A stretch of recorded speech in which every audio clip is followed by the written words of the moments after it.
मेरे प्यारे विद्यार्थियों, आज आपके सामने लिखा हुआ इम्यूनिटी एंड वैक्सीन ये बहुत महत्वपूर्ण टॉपिक है और आप लोग से आज मैं इसी बात पर चर्चा करने जा रहा हूँ। तो चलते हैं, समझते हैं इम्यूनिटी क्या है और वैक्सीन क्या है। बहुत ही नाम सुनते हैं हम लोग, इम्यूनिटी वैक्सीन। अभी तो कोविड-19 का सुन ही रहे हैं। वैक्सीन आने वाला है, बहुत तेज़ी से इंतज़ार चल रहा है। क्या हो जाएगा वैक्सीन, कैसे बनता है वैक्सीन, कैसे काम करेगा वैक्सीन हमारे शरीर में। तो बड़ा इम्पोर्टेंट और बड़ा इंटरेस्टिंग टॉपिक है, हम लोग इसको समझें और इसके विषय में हमें बहुत गहराई से जानना भी चाहिए। तो समझते हैं व्हाट इज इम्यूनिटी। इम्यूनिटी क्या है?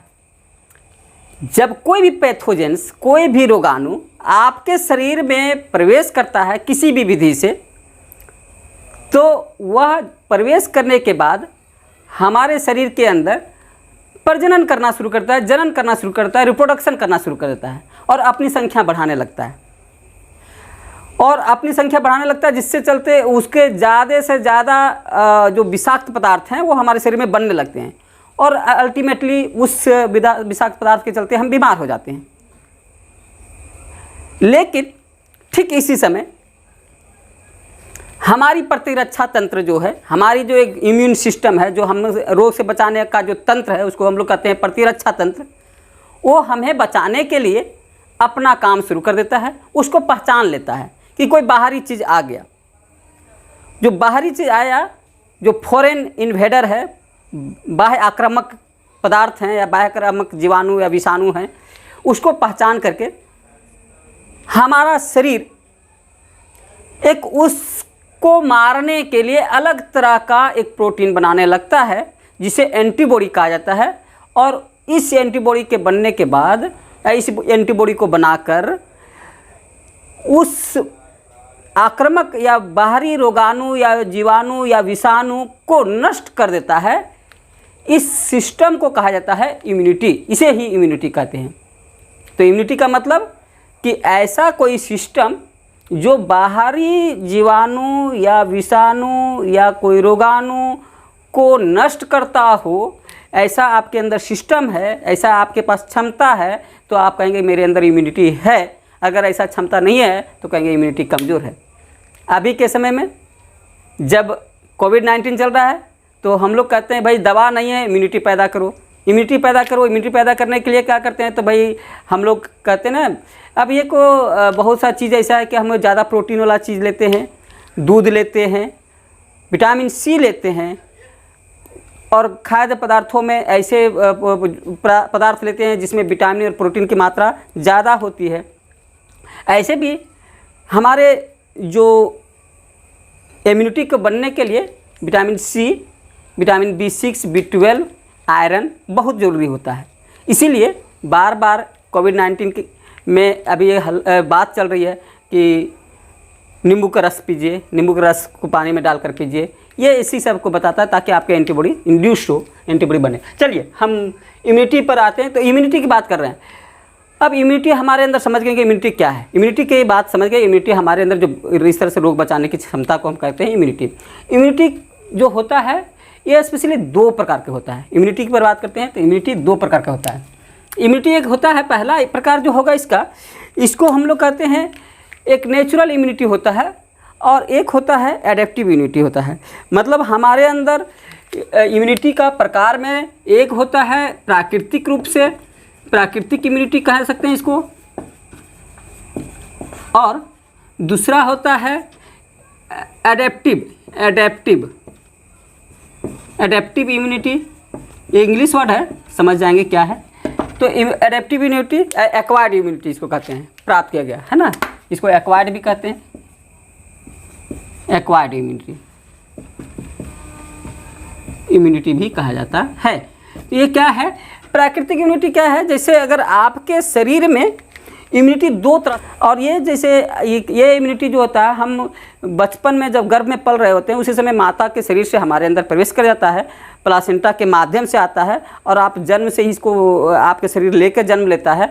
ऐसे इम्यूनिटी को हम लोग कहते हैं प्राकृतिक इम्यूनिटी।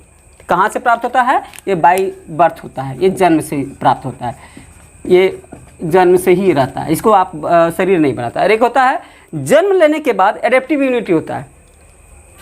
तो ये जन्म से तो ये कमज़ोर इम्यूनिटी है, ये कहने का मतलब ये जो इम्यूनिटी होता है ये कुछ आपको साधारण रोगों से बचाता है, साधारण रोगों से।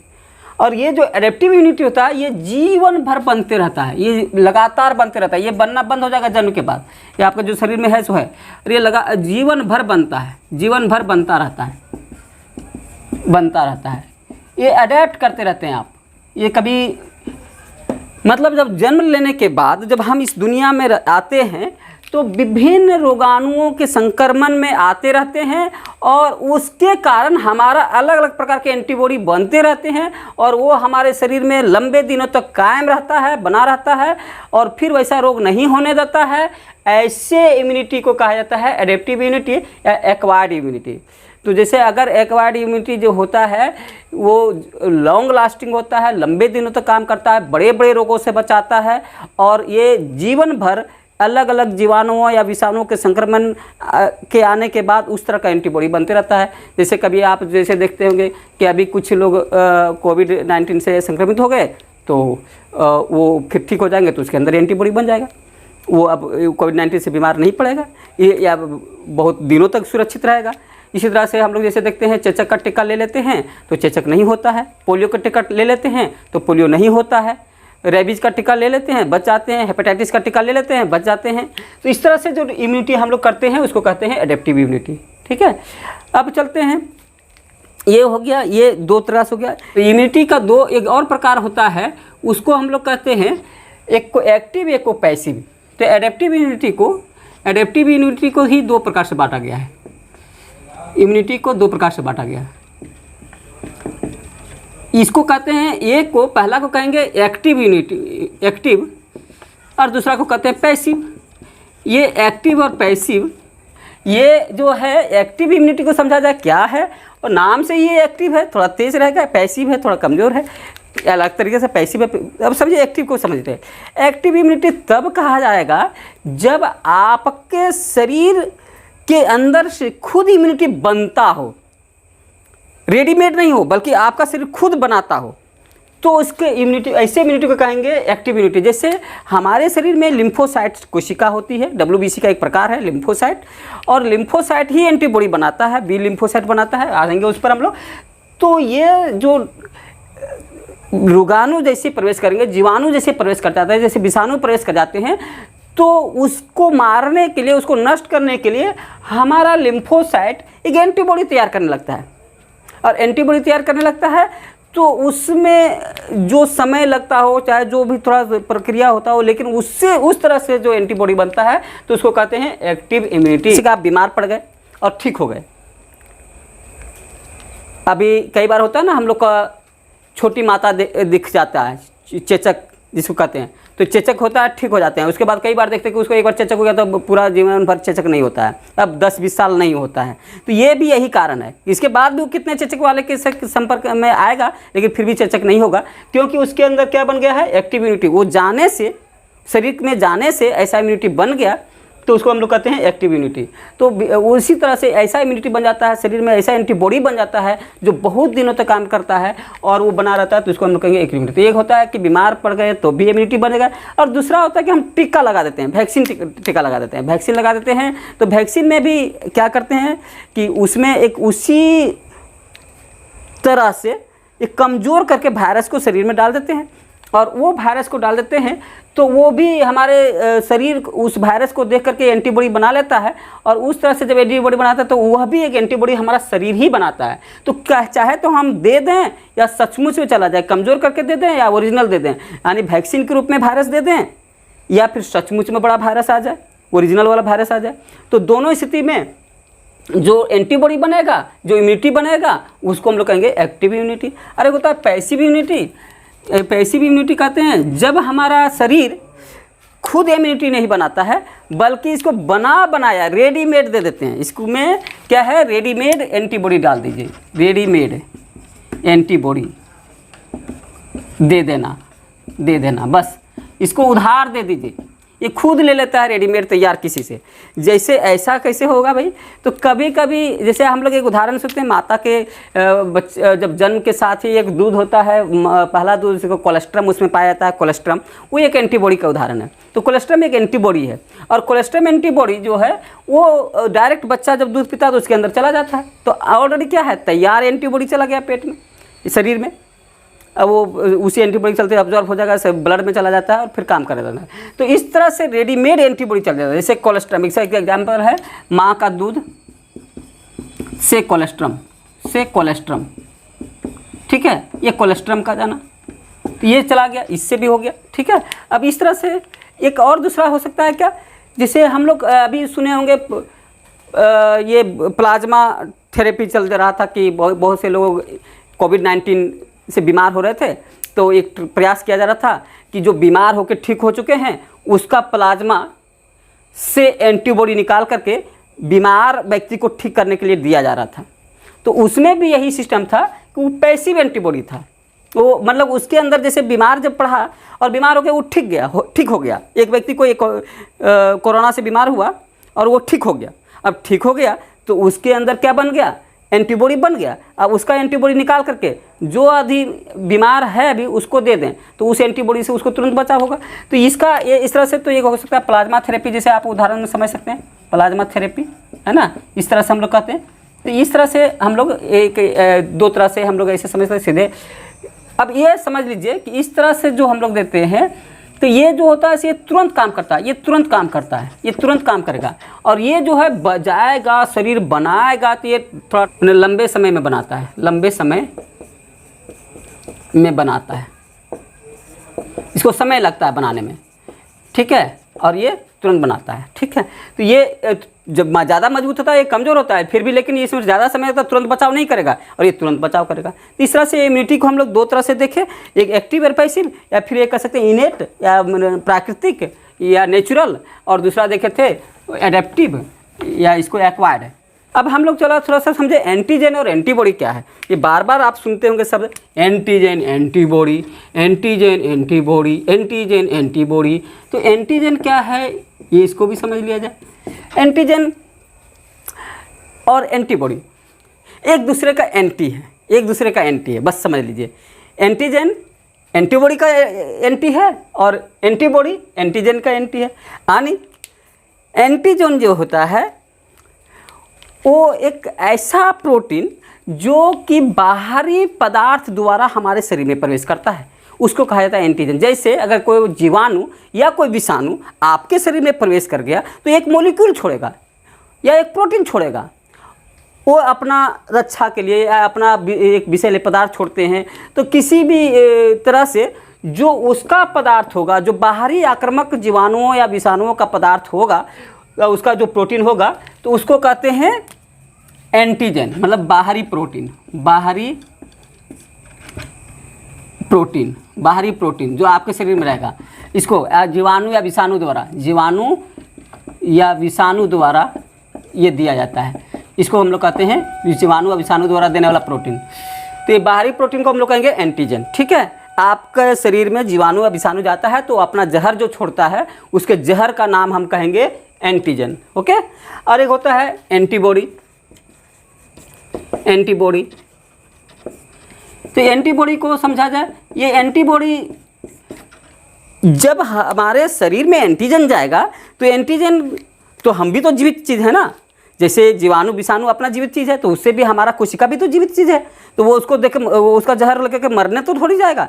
हमारे अंदर क्या है, एक रक्षा तंत्र है जो WBC है, सफ़ेद रक्त कोशिकाएँ हैं। सफ़ेद रक्त कोशिकाएँ में बहुत अलग अलग तरह के कोशिकाएँ हैं, 5 तरह के कोशिकाएँ हैं। उसमें से सबसे प्रमुख लिम्फोसाइट है। ये लिम्फोसाइट या हमारे जो प्रतिरक्षा तंत्र है उसको पहचानता है, उसको रिकॉग्नाइज करता है और पहचान करके उसको नष्ट करने के लिए एक अलग तरह का प्रोटीन बनाता है, विशेष प्रकार के प्रोटीन बनाता है। उस प्रोटीन का नाम एंटीबॉडी होता है। तो ये लिम्फोसाइट द्वारा बनता है, लिम्फोसाइट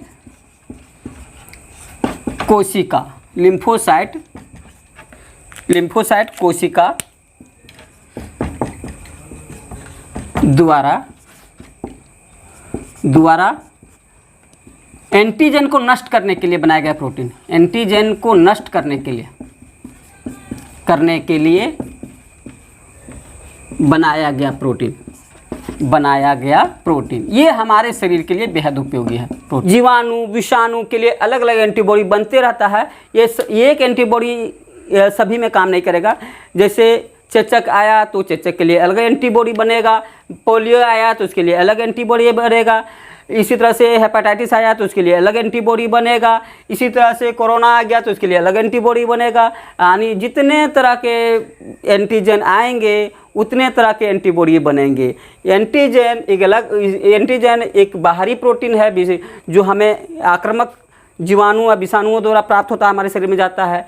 इसको नष्ट करने के लिए जो प्रोटीन हमारा लिम्फोसाइट कोशिका बनाता है, लिम्फोसाइट यानी WBC का जो एक भाग है लिम्फोसाइट, उसका बनाता है, वो जो बनाता है उसको हम लोग कहते हैं एंटीबॉडी। अब लिम्फोसाइट में भी हम लोग देखेंगे लिम्फोसाइट का बी लिम्फोसाइट बनाता है एंटीबॉडी। हमारा वैक्सीन कैसे काम करता है? आपके शरीर में वैक्सीन, ये बड़ा बार सुनेंगे भाई टीका आ गया, टीका या वैक्सीन, ये वैक्सीन कैसे काम करता है, क्या सिद्धांत है इसका काम करने का, इसको समझिए। तो वैक्सीन जो होता है या कोई भी टीका होता है, इसका जो काम है ये हमारे अंदर इम्यूनिटी को प्रेरित करने के लिए बनाया गया। अब जैसे समझ लीजिए कि जैसे आपके अंदर कोई पैथोजेंस, कोई रोगाणु, कोई जर्म प्रवेश कर गया। प्रवेश करने के बाद वो अपना काम करना शुरू कर दिया, वो अपना संख्या बढ़ाना शुरू कर दिया, अपना प्रजनन करना शुरू कर दिया, अपने संख्या को रोज प्रति सेकंड प्रति मिनट काफ़ी लाखों में इंक्रीज करना शुरू कर दिया। उससे काफ़ी प्रोटीन्स, उसके बाहरी प्रोटीन्स जो एंटीजेंस कहते थे वो बनने लगे और हमको बीमार करने लगा, हमारी कोशिकाओं को नुकसान करने लगा, हमारी कोशिका बीमार पड़ने लगे। अब इसमें क्या होता है, जैसे ही इस तरह का स्थिति आती है तो हमारे लिम्फोसाइट्स के बहुत से ऐसे हैं, जैसे टी लिम्फोसाइट्स है, उसको रिकॉग्नाइज कर लेता है कि भाई इस तरह से आया। कुछ अलग अलग तरह का है तो उसको पता कर लेता है कि इस तरह से कोई बाहरी चीज़ें, बाहरी आक्रामक हमारे शरीर में, हमारे कोशिका में उपस्थित दिखाई दे रहा है। अब जैसे ही उपस्थित दिखाई देता है तो हमारे जो लिम्फोसाइट्स का एक दूसरा प्रकार है बी लिम्फोसाइट्स, उसके लिए एक अलग प्रकार का प्रोटीन बनाना शुरू कर देता है। जो लिम्फोसाइट्स है, बी लिम्फोसाइट, वो तब तक उसके लिए वो पढ़ लिया, समझ लिया कि कौन तरह का वायरस आया था, किस तरह का एंटीजन आया था, उसके लिए किस तरह का हमें मारने के लिए किस तरह का एंटीबॉडी बनाया जाए, और वो एंटीबॉडी तब तक के लिए बना लेता है। अब तो उस समय तक तो एक बार तो बीमार कर दिया वो, दूसरा बार जब फिर वही वायरस आएगा तो अब उसको समय नहीं लगेगा मारने में। पहली बार में हम हार जाते हैं, हमारा शरीर हार जाता है, लेकिन दूसरे बार के लिए हारने के लिए तैयार रहता है, अब उसको मार देता है। तो एंटीबॉडी जो है हमारा अब तैयार रहेगा, लॉन्ग लास्टिंग रहेगा, लंबे दिनों तक बना रहेगा, अब वो बीमार नहीं पड़ने वाला है। इसलिए पहली बार बीमार पड़ते हैं, जैसे आप चेचक में होता है, पहली बार बीमार पड़ जाते हैं, लेकिन दूसरा बार बीमार नहीं पड़ते हैं कई सालों तक, जबकि रोज़ वैसे संक्रमण होता रहता है, लेकिन होता आपको कुछ नहीं है।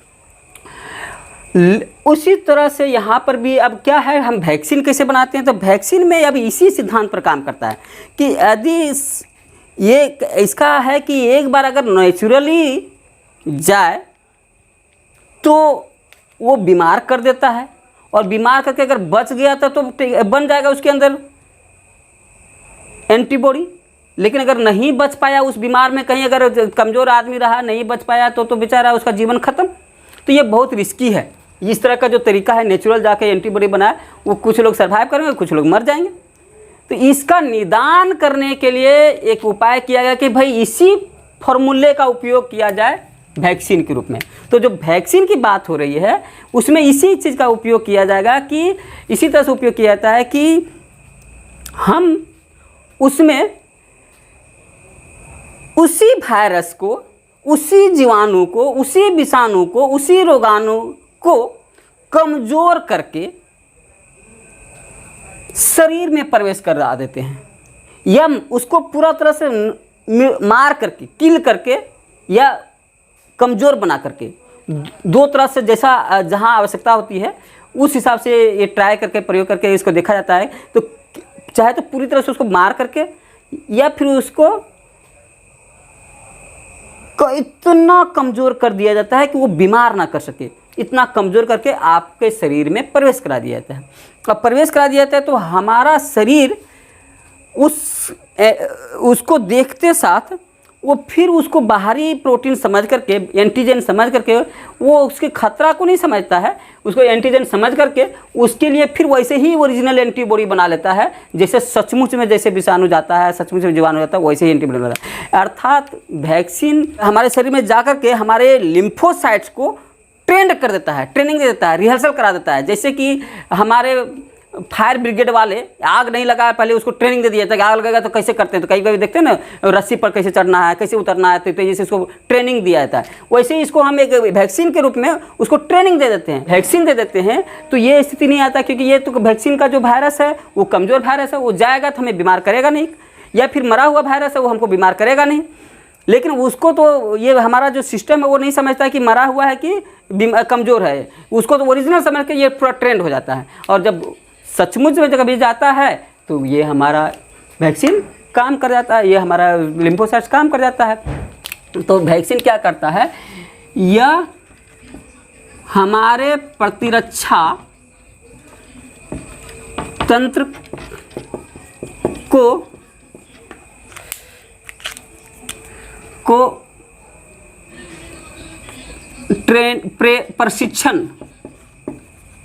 प्रशिक्षण एक्सरसाइज करा देता है, प्रशिक्षण या एक्सरसाइज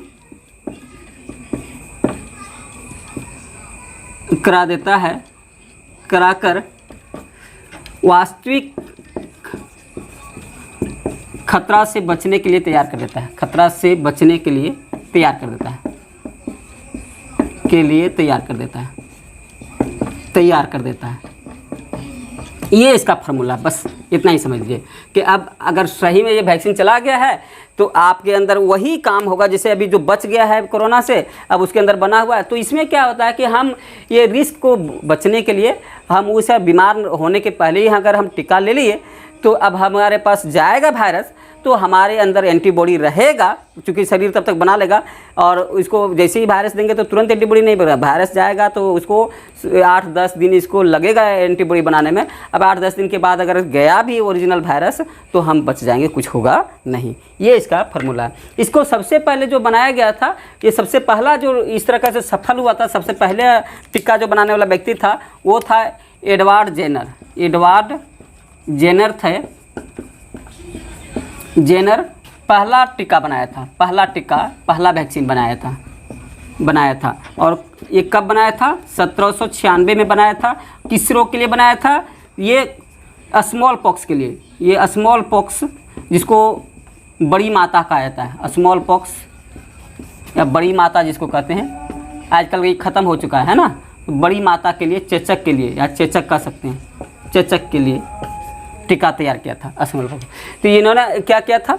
काऊ पॉक्स, एक गाय के चेचक का टीका वायरस को उठा करके एक यंग लड़के में डाल दिए थे और यंग लड़के के अंदर वो बन गया, वो देखा गया ये सक्सेसफुल रहा था इनके। तो इसमें करते क्या है, थोड़ा और ये इतना आसान नहीं है।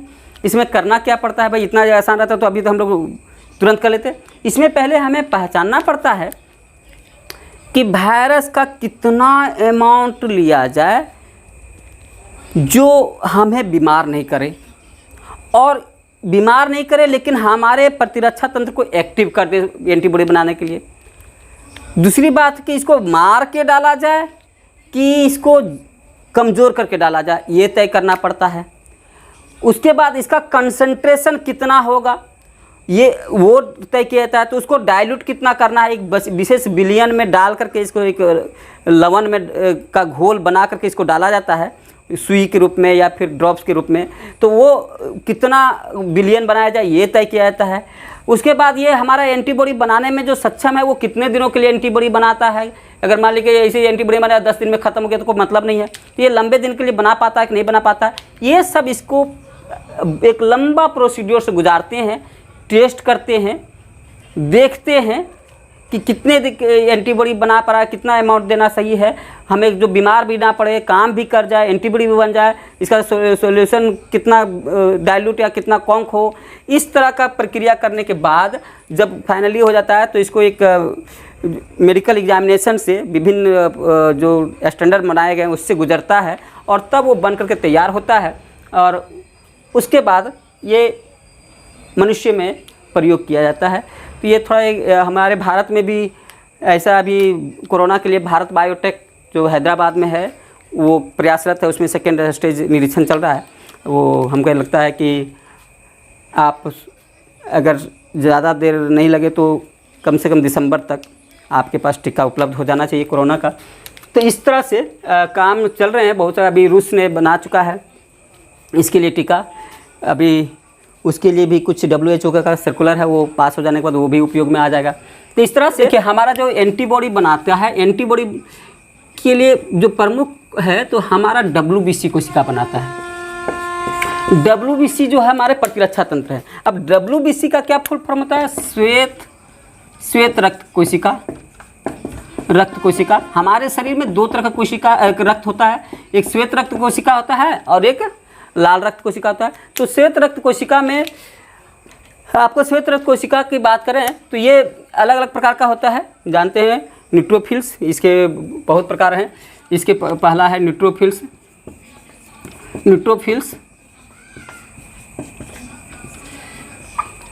मोनोसाइट, तीसरा है लिम्फोसाइट,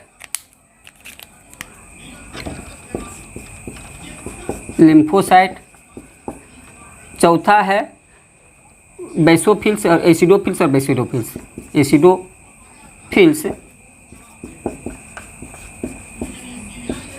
और पांचवा है बेसोफिल्स। आज ही बेसोफिल्स ये हमारे WBC के प्रकार हैं। ये हमारा प्रतिरक्षा का काम करता है। लेकिन इसमें आज हम बताने जा रहे हैं आपको लिम्फोसाइट के विषय में, केवल थोड़ा सा जानकारी देंगे। लिम्फोसाइट क्या है इसको थोड़ा सा समझें। ये हमारा एंटीबॉडी बताता है। तो हम यहाँ पर थोड़ा सा चर्चा करते हैं आपका लिम्फोसाइट्स पर, कि लिम्फोसाइट जो होता है ये दो प्रकार का होता है। तो सिंपली बहुत आसानी से समझिए कि लिम्फोसाइट्स मेनली हम दो प्रकार में बांटेंगे लिम्फोसाइट को। लिम्फोसाइट ये होते हैं दो तरह के, एक को कहते हैं T लिम्फोसाइट और एक को कहते हैं बी लिम्फोसाइट।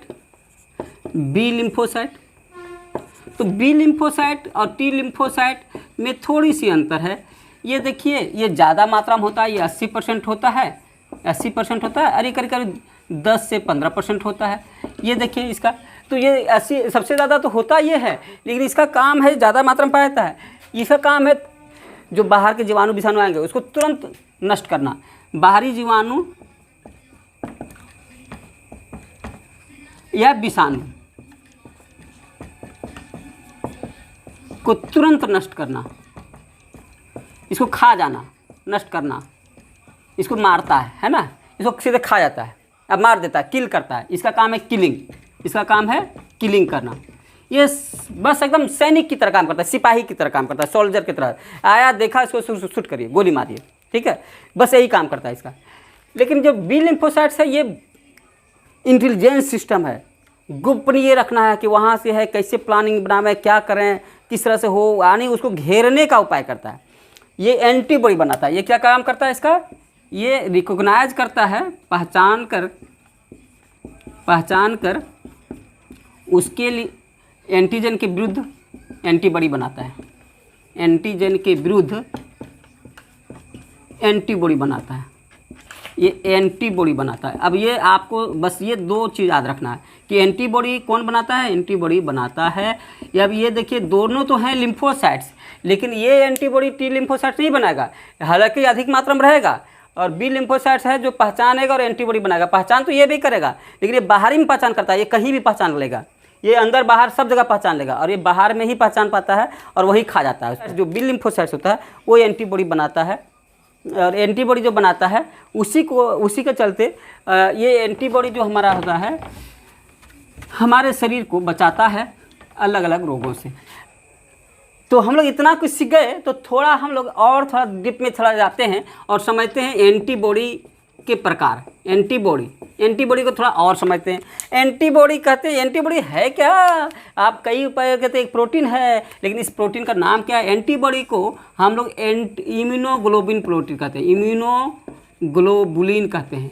ये पूछता है इम्यूनोग्लोबुलिन क्या है, तो इम्यूनोग्लोबुलिन एंटीबॉडी कह लीजिए या इम्यूनोग्लोबुलिन कह लीजिए, एक ही चीज़। एंटीबॉडी भी प्रोटीन है, इम्यूनोग्लोबुलिन भी प्रोटीन है।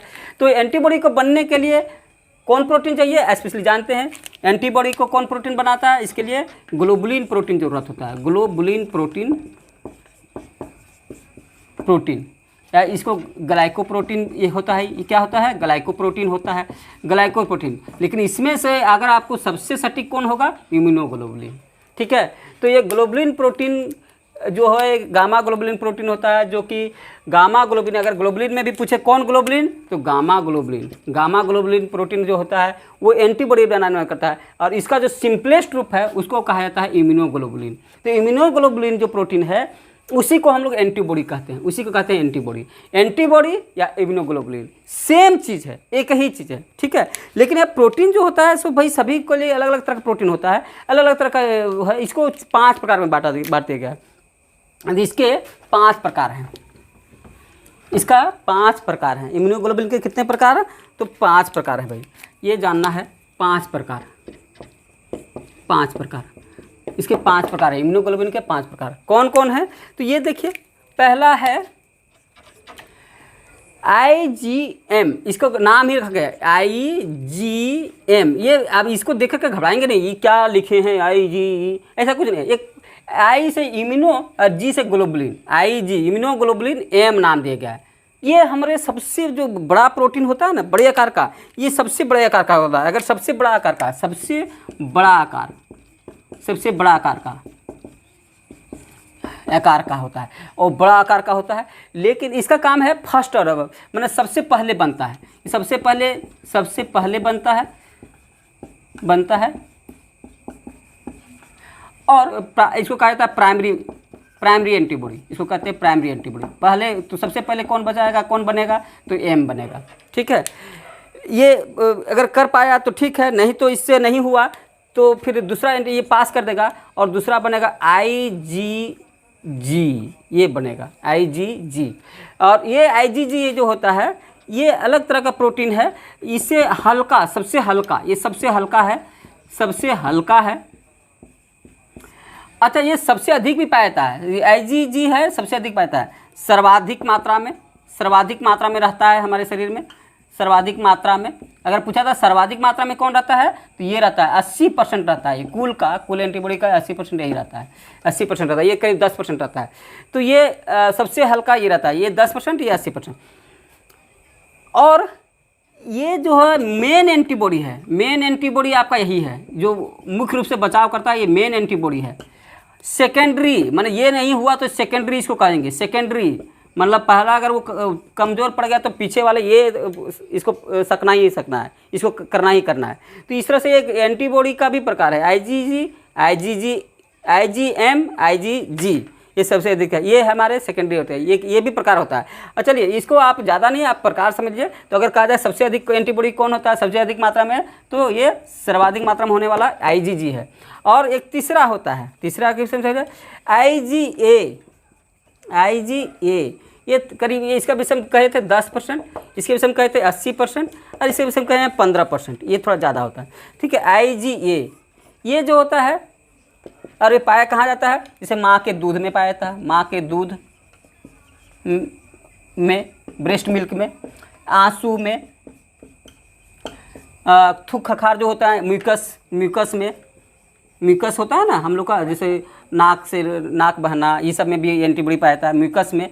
ऐसे ही चीज़ों में ये होता है, ब्लड में भी, जैसे ब्लड के अंदर जो बहता है बनता है उसमें भी। तो ये मेनली है कि साधारण पहला जो आपको साधारण रूप से रक्षा करते रहता है, स्किन वगैरह में जो रक्षा करते रहता है, ये है IgA प्रोटीन। यानी सब जो है इम्यूनोग्लोबुलिन ही है, लेकिन इसका नाम IgM है, इसका नाम IgG है, इसका नाम IgA है, और दो और होते हैं, इसका नाम एक चौथा को हम बोलते हैं IgD।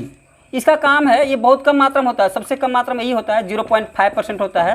ये इसका जो है, इसका काम है बी सेल को एंटीबॉडी बनाने के लिए, एक्टिवेट करने के लिए, सक्रिय करने के लिए सिग्नल भेजता है, सक्रिय करता है। बी सेल मतलब कौन हुआ, जो हमारा लिम्फोसाइट बी है उसको एंटीबॉडी बनाने के लिए सक्रिय करता है, इसका काम यही है, उसको सक्रिय करता है। ये रहता कहाँ है, ये रहता है RBC के सतह पर, जो झिल्ली होती है ना उस पर पाया जाता है, सतह पर, ठीक है, आरबीसी की सतह पर होता है। और एक लास्ट में हम लोग देख लेते हैं, ये हमारा है IgE, एक ई भी होता है। तो इसका जो काम है ये होता है आपके एलर्जिक रिएक्शन को, एलर्जिक प्रतिक्रिया को नियंत्रित करता है। ये एलर्जी जब होती है हमारे शरीर में उस समय IgE काम करता है। तो ये संवेदनशील है, सबसे अधिक संवेदनशील होता है। तो ये 5 तरह के हमारे इम्यूनिटी में जो इम्यूनोग्लोबिन बनते हैं या एंटीबॉडी बनते हैं, ये 5 भाग में बांटा गया है। IgM जो सबसे बड़ा आकार का होता है और सबसे पहले बनता है, IgG जो सबसे हल्का होता है और सेकेंडरी होता है और सर्वाधिक मात्रा में होता है। अच्छा, एक IgG के विषय में एक क्वेश्चन पूछा भी जाता है। आपको इसमें याद रखना है कि जो माता से बच्चों में जाता है वो कौन एंटीबॉडी रहता है, कौन इम्यूनोग्लोबिन रहता है, तो यही है, ये माँ के